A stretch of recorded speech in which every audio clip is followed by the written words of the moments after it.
পদ্মা সেতুর মহাপ্রান্তে আছেন সহকর্মী নাসিরউদ্দিনের, চল সরাসরি যাচ্ছি তার কাছে। ট্রাস্ট ব্যাংকের টিএপি অ্যাপে গিয়ে ডি টোল থেকে যে এই রেজিস্ট্রেশন এবং এই অ্যাপস থেকে যে টাকা ভরবার পরে এই রেজিস্ট্রেশনটি যেটি করা হচ্ছে এখানকার আর যে বুথ করা হয়েছে সেই বুথ থেকে রেজিস্ট্রেশনের পরে কিন্তু এই স্বয়ংক্রিয় যে ইটিসি অপারেশন লেখা আপনারা দেখছেন, এখানে কিন্তু 30 কিলোমিটার স্পিডে গাড়ি প্রবেশ করতে পারছে এবং এই 2টার পর থেকে কিন্তু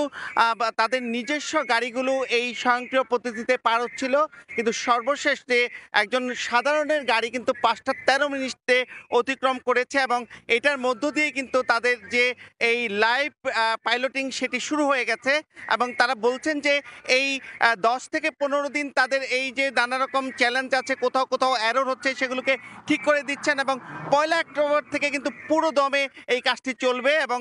তাতে কিন্তু এখানকার যে টোলাদের সিস্টেমে নানা রকম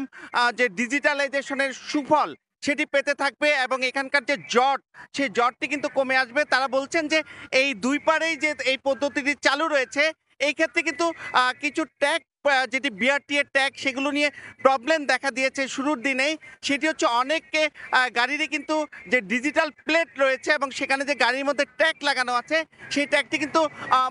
অনেকটা নষ্ট হয়ে গেছে, স্ক্যানিং করতে গিয়ে সমস্যা হচ্ছে, তখন কিন্তু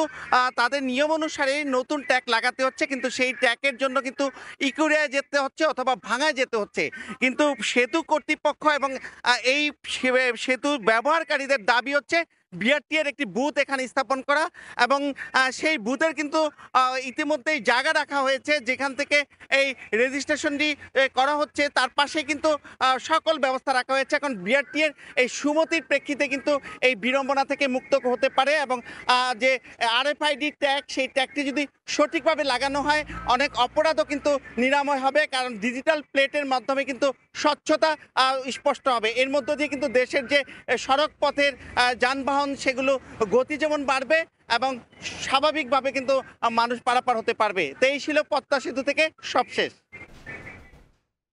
সরাসরি যুক্ত ছিলাম মাওয়া মুন্সিগঞ্জে।